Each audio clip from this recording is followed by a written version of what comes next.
बिस्मिल्लाहिर्रहमानिर्रहीम। द ज़नानो په حواله سره یو ډیره مهم او شری مسله چې په دې حواله سره ډیر شي زنانا د غلط فهمي شکار هم دي، ډیر شي سوالات جمع شوي هم دي، لیکن د دین علاوه اول زدا خبرو کوم چې بعض شری مسائل داسي وي چې هغه بظاهر د حیا خلافي، لیکن د هغه بیانول د هغه په ور کول دا ضروری، دا مسائل از د کول دا زمنګ اساسو لپاره ضروری، بلکې بمنګ تاسو باندې فرض دي. وی دومره علم حاصلول فرض دي چې 24 غنټې یعنی 30 غنټې موږ په خپل ژوند تیر. دا چې کوم مسائل دي، بعض مسائل د حیا خلاف وي، لیکن په دین په معاملې کې موږ چره هم شرم نه محسوس کو، بلکې ځان په حق چې آیا شری حواله سره د دې څه حکم دی، دا عمل جایز دی ناجایز دی، شریعت په دې حواله سره زمونږ اساس سره رهنمایي کړل. نو په کار دغه چې په د دنیا په حواله سره موږ تاسو شرم نه محسوس کو، هر خبره نظام خبرو، لیکن چې کله د شریعت مسله راشي بیا موږ تاسو ته حیا رايه د شیشیار دا بسوک ته پوس کوي، دا سي خبره لمنه کې. نو بهرحال دا په کتابونو کې نصیب لیکل شوی دي، بلکې چې کله با صحابيات ته یعنی زنانو ته څه مسله را پیښ شو یا صحابيات با صحابه د سيو چې هغه ته څه مسله را پیښ شو او هغه مسله به ته معلومه نه ونه، ته حضرت عائشه صدیقه رضی الله تعالی عنها به تاسو کو چې زمونږ ټول مسلمانانو مور کېږي ازواج مطهرات کې راضي سیده عائشه صدیقه رضی الله تعالی عنها د زنانو په حواله سره چې اکثر مسائل دي هغه داغینه چې کوم دي مروي دي. نو بهرحال دا چې کوم مسله دا هم چونګې د زنانو په حواله سره ډېر شي زنانه په دغه حواله سره تاسو کی او دا بل خصوص چې کوم خاوندان دي ته هغه ځمېداري هم جوړيږي چې خپل زنانو ته په دغه حواله سره آگاهي ورکي او په ورکی شری حواله سره دغه رهنمایي کی. او ظاهره خبره ده چې رهنمایي پس هغه نه کی چې کله هغه تر مسلې علم وي، لیکن چې په خپل تر مسلې علم نه وي نو خپل د کور والا بس رهنمایي کی. مسله دغه دا چې زنانو لپاره د زیر ناپ اختجام دي صفا کول په دې حواله سره اکثر زنانه د غلط فهمي شکار دي چې دي حدود څه دي. او دیمه مسله دغه دا چې بعض زنانه تاسو کی چې آیا د زنانه لپاره د بلیډ یا د ریزر استعمال څنګه دي، آیا زنانه بلیډ یا ریزر وغیرہ استعمالول شي یا نشي استعمالول، شریعت په دې حواله سره سوي یا د ساتي په دې حواله سره چاهي نارینه زنانه. نو چې دا مسله د زنانو په حواله سره دا او دغه شانتي د نارینه مثلا په دې بزیمن کې راشي چې د زیر ناپ یختو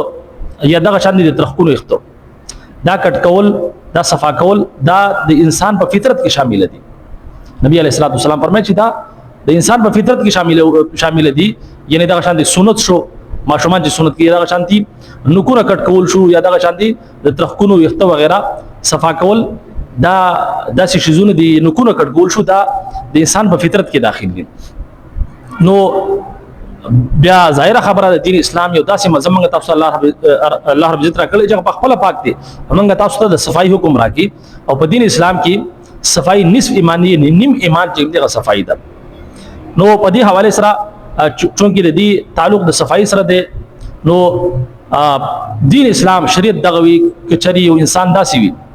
چې سلوي خروزي یا سلوي خروزي په زیات تیر شیخ خپل دې دا چې وختي دا صفا نه کی، نو یقیني طور پر دا انسان ګناګار دی، دا کبیره ګناه دی، دا حرام عمل دی لپاره چاهي نارینه زنانه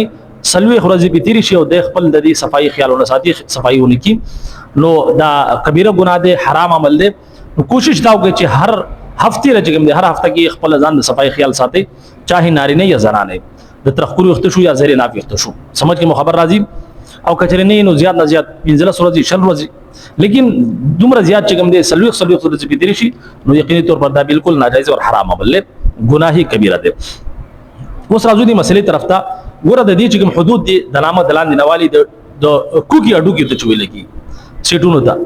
دغه شان دي دغه جنوالي د نامه دلان دی نه پکته چې څومره وختري دا صفا کول ضروری دي.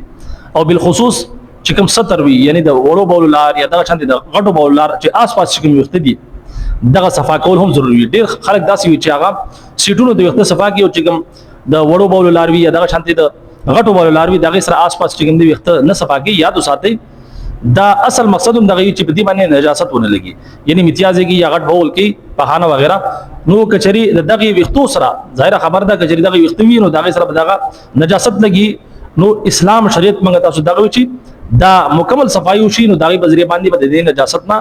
انسان پاک وي انسان با ناپاک کیږي نو چونکی اصل مقصد هم دغه وی چې پاکي حصول شي د